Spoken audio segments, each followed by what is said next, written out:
तो दोस्तों कोरोना की दूसरी लहर चल रही है, मगर लिब्रांडुओं का प्रकोप शायद कोरोना के प्रकोप से भी ज्यादा खतरनाक होता जा रहा है।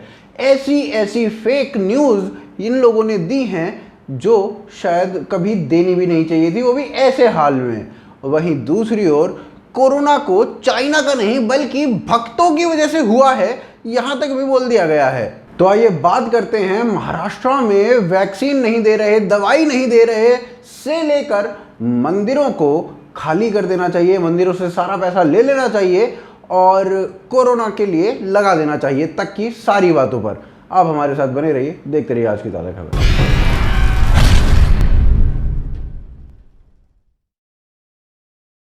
दोस्तों कल एक खबर आती है और उसमें पता चलता है कि साकेत गोखले ने एक बहुत बड़ा क्लेम किया है कि महाराष्ट्र के ऑपोजिशन के लीडर जो कि पूर्व सीएम रह चुके हैं देवेंद्र फडणवीस, उन्होंने रेमडेसिविर नाम की एक दवाई जो कि कोरोना में संजीवनी का काम कर रही है और सबको शायद इस दवाई की जरूरत भी पड़ रही है, तो उसका एक स्टॉक होल्ड करके रख लिया है। लगभग 4.5 पौने 5 करोड़ का ये स्टॉक था जिसमें 60,000 वाइल थी इस पर्टिकुलर दवाई की। साकेत गोखले ने अपने ट्वीट में लिखकर यह बताया कि फडणवीस ने ये जो 60,000 वाइल हैं जो इस पर्टिकुलर दवाई की हैं वो बीजेपी के ऑफिस में रख रखी थी महाराष्ट्र के अंदर स्टोर करके, और हो सकता है कि ये इसे आगे एक्सपोर्ट कर देते किसी दूसरे देश में। उनका आगे कहना यह भी था कि स्टेट गवर्नमेंट यानी कि महाराष्ट्र की गवर्नमेंट को इस बात का कानो कान नहीं पता चल रहा था कि ऐसा कुछ भी किया जा रहा है, और देवेंद्र फडणवीस ऐसे टाइम पे घटिया पॉलिटिक्स कर रहे थे ताकि इस पर्टिकुलर दवाई की जो कमी है वो महाराष्ट्र के अंदर आ जाए और लोग मारे जाएं। अब इनका ये क्लेम जो है वो काफी भयानक था, क्योंकि रेमडेसिविर नाम की इस दवाई को केवल और केवल स्टेट गवर्नमेंट को ही बेचा जा सकता है, किसी प्राइवेट इंडिविजुअल को ये दवाई नहीं बेची जा सकती किसी भी फार्मास्यूटिकल कंपनी के द्वारा। अब देवेंद्र फडणवीस किसी गवर्नमेंट का हिस्सा नहीं है, वो ओपोजिशन का हिस्सा तो हैं, लेकिन वो एक प्राइवेट इंडिविजुअल ही हैं, तो उनको ये दवाई बिल्कुल भी नहीं बेची जा सकती थी। और अगर एक प्राइवेट इंडिविजुअल ने इतना बड़ा स्टॉक अपने पास जमा करके रख लिया तो महाराष्ट्र की पुलिस जो है वो क्या झक मार रही थी, या फिर महाराष्ट्र की जो गवर्नमेंट है वो क्या झक मार रही थी। वही महाराष्ट्र पुलिस के डीसीपी का कहना यह है कि जो स्टॉक है ये फार्मास्यूटिकल कंपनी के स्टोरेज फैसिलिटी में रखा हुआ था, जबकि साकेत गोखले भाई साहब तो ये कहने लग गए थे कि ये बीजेपी के ऑफिस में रखा हुआ था। इस बार देवेंद्र फडणवीस का कहना यह है कि महाराष्ट्र की सरकार इस पर्टिकुलर ड्रग के लिए काफी इंतजाम नहीं करवा पा रही थी, तो इसलिए वो फार्मास्यूटिकल कंपनी से मिलने गए और उसके बाद उन्होंने 4.25 करोड़ की ये जो दवाई है इसका प्रबंध किया और इसको वो महाराष्ट्र की गवर्नमेंट को ही देने वाले थे, क्योंकि ये जो ड्रग है ये किसी प्राइवेट इंडिविजुअल को नहीं मिलता है और इसके लिए उनके पास पूरे प्रूफ्स भी हैं कि महाराष्ट्र की गवर्नमेंट को लूप में रख के इस काम को किया गया था। फिर उसके बाद गुजरात गवर्नमेंट और महाराष्ट्र गवर्नमेंट दोनों के ही लेटर दिखाए जाते हैं जिसमें यह साफ तौर पर लिखा जाता है कि उनका कंसेंट है कि इस कंसाइनमेंट को गुजरात बेस्ड फार्मास्यूटिकल कंपनी से महाराष्ट्र की गवर्नमेंट को भेजा जाएगा। जब इतने सारी चीजें साफ साफ अवेलेबल हैं तो ऐसे बीच में इतनी घटिया तरीके से फेक न्यूज फैलाने की क्या जरूरत थी, लोगों में हड़कंप मचाने की क्या जरूरत थी। और इस सब के बावजूद साकेत गोखले ने अगला काम क्या किया, अगला काम उन्होंने ये किया कि सारे के सारे जितने भी नॉन बीजेपी स्टेट के सीएम हैं वहां पर उन्होंने उसको टैग किया और कहा कि क्या आपके प्रदेश में भी ऐसा कुछ कर रही है बीजेपी। और ये ना कोई नई बात नहीं है, महाराष्ट्र में ऐसा बार बार लगातार होता जा रहा है। अभी इन्होंने ये भी खबर उड़ाई थी और ये तो खुद उद्धव ठाकरे ने खबर उड़ाई थी कि महाराष्ट्र को वैक्सीन की सप्लाई नहीं कर रही है भारतीय जनता पार्टी, केवल भारतीय जनता पार्टी जिन स्टेट्स में सीएम है वहां पर ही दवाइयों को, वैक्सीन को भेज रही है। उद्धव ठाकरे ने यह बात तब कही थी जब उद्धव ठाकरे के महाराष्ट्र में 55-56,000 केसेस रोज के आ रहे थे, जो कि पूरे देश के 60% केसेस हुआ करते थे।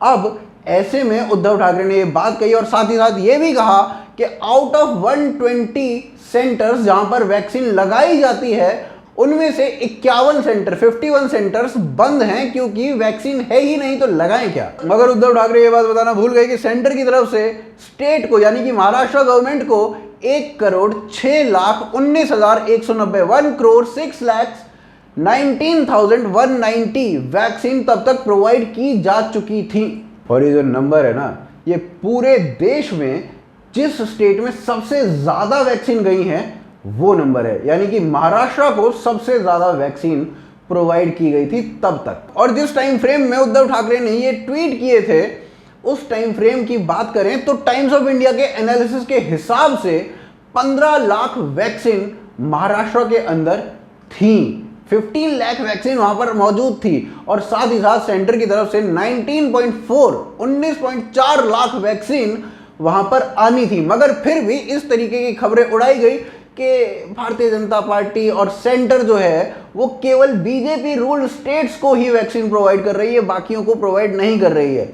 हड़कंप पहुंचाने का पूरा कार्यक्रम सेट था। हमारे देश के लिबरल्स ने अजीब सा ही एक माहौल बना रखा है जब से कोरोना देश में आया है, और हर पॉइंट पर केवल अजीब सी बातें करके विरोध करने की कोशिश की गई है। जब लॉकडाउन लगाया गया तो लिबरल्स ने कहा कि अरे भाई लॉकडाउन लगा दिया गया है, इससे तो कुछ भी नहीं होगा, केवल और केवल इकोनॉमी डूबेगी, बाकी कुछ नहीं होगा। यहां तक कि ऐसे आर्टिकल्स भी लिख दिए जिसमें उन्होंने ये कहा कि देखो लॉकडाउन लगा दिया गया है, अब लोग रोड एक्सीडेंट में मर नहीं रहे हैं, इसकी वजह से बहुत कम लोगों की मौतें हो रही हैं, और जो शमशान घाट वाले हैं या कब्रिस्तान वाले हैं वो भूखे मर जाएंगे। फिर वैक्सीन बनाई गई तो उसके बाद अलग सा ही माहौल बनाने की कोशिश की गई कि ये वैक्सीन जो है ये बीजेपी की वैक्सीन है और इसे तो मत ही लगवाइएगा, इनको लगवाने से लोग भक्त बन जाते हैं, इनको लगवाने से लोगों को ये हो जाता है वो हो जाता है। अजीब तरीके की बातें करी गई और बहुत सारे लिब्रांडो इसमें शामिल थे। साथ ही साथ उन्होंने ये भी कहा गया अब तो कोरोना चला ही गया है, अब वैक्सीन की क्या जरूरत। और अब तो कमबख्तों ने मास्क तक पर सवाल उठा दिए हैं, कहा कि मास्क पहनने से क्या होगा, मास्क मत पहनो, कोरोना वोरोना कुछ नहीं होता, मास्क क्यों पहनना है। प्रशांत भूषण जैसे वकील ने इस तरीके की बातें लिखी, और प्रशांत भूषण जैसे लोगों को अपना आइडल मानने वाले, अपना इन्फ्लुएंसर मानने वाले लोगों का कुछ इस तरीके से रिएक्शन सड़कों पर भी दिखाई दिया। आप मास्क लगा के नहीं लगाएंगे लोग क्या करोगे? अरे भैया ऐसी कोई बात नहीं। कितना दूर रहेंगे? हमको तुम्हारे पास आने की जरूरत क्या? हमारी गाड़ी को क्यों रोकी? हमारी गाड़ी को क्यों रोकी? और अगर दम हो ना चल ओके जानी चाहिए पब्लिक में।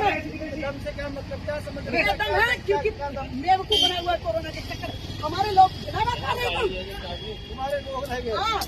उधर से एआईबी के रोहन जोशी ने अपने इंस्टाग्राम पर स्टोरी डाल दी और कहा कि ये जो पूरा किया धरा है ये भक्तों का किया धरा है, और अगर भक्तों ने किसी अपने परिजन को खोया है तो फिक्र की बात नहीं है, उनका बाप और अक्षय कुमार उनके लिए एक मंदिर बना देगा जहां पर जाके वो अपने मरे हुए लोगों के लिए प्रेयर कर सकते हैं। और कमाल की बात यह है कि अपने आप को लिबरल कहते हैं, और कमाल की बात यह है कि इनको लोग अपना आइडल भी मानते हैं और कहते हैं कि वाह क्या बात बोली है रोहन साहब। वैसे मंदिर वाला पॉइंट ऑलमोस्ट हर एक लिब्रांडो उठाता है, कोई किसी तरीके से, कोई किसी तरीके से। कोई ये कह देता है कि मंदिरों के पास जितना भी पैसा आता है या अमीर लोग जितना भी चंदा मंदिरों को देते हैं वो सारा चंदा वो मंदिरों को ना देके बल्कि किसी हॉस्पिटल को दें ताकि वहां पर ऑक्सीजन सिलेंडर आ जाए। कोई ये बात नहीं बोलेगा कि मस्जिदों में जितना चंदा जाता है या फिर चर्चेज में जितना चंदा जाता है वो भी हॉस्पिटल को दे दिया जाए। बार बार लगातार यही पॉइंट उठाया गया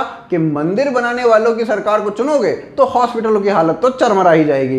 पर यहां पर यह बात बताई जाए कि जब मंदिर ना बनाने वालों की सरकार थी, जो राम को कुछ मानते ही नहीं थे, उनकी सरकार थी, उस काल में कितने हॉस्पिटल बनाए गए, या फिर अरविंद केजरीवाल के राज में कितने हॉस्पिटल बनाए गए। अगर हम एम्स की बात करें तो 2014 से 2019 के बीच में 11 नए एम्स बने हैं और 14 एम्स 2025 तक और बन जाएंगे। लेकिन मनमोहन सिंह के काल में कितने एम्स बने जो उन्होंने खुद ने डिक्लेयर किए। अरविंद केजरीवाल के 2015 से 2019-20 तक के कार्यकाल में एक भी हॉस्पिटल नया नहीं बनाया गया। लेकिन ऐसे टाइम पे ये वाली जो बकैती है ये काफ़ी कूल लगती है और इनको कूल बनने की आदत है क्योंकि ये काफ़ी कूल है ब्रो। तो उम्मीद है आपको वीडियो पसंद आई होगी। अगर वीडियो पसंद आई है तो आप इस वीडियो को ज़्यादा से ज़्यादा शेयर कीजिए, लाइक कीजिए, कमेंट करके बताइए वीडियो कैसी लगी। उसके अलावा अगर आप हमारी मर्चेंडाइज को खरीदना चाहते हैं तो vocalfactory.com पर आप जा सकते हैं, मर्चेंडाइज खरीद सकते हैं। लिंक डिस्क्रिप्शन और पिन कमेंट में दिया गया है। आप हमें सपोर्ट कर सकते हैं ज्वाइन बटन के थ्रू या फिर patreon.com के थ्रू, दोनों ही के लिंक पिन कमेंट और डिस्क्रिप्शन में हैं। उसके अलावा आप ट्विटर, फेसबुक, इंस्टाग्राम पर हमें फॉलो कर सकते हैं। आप देख रहे हैं आज की ताज़ा खबर। जय हिंद, जय भारत।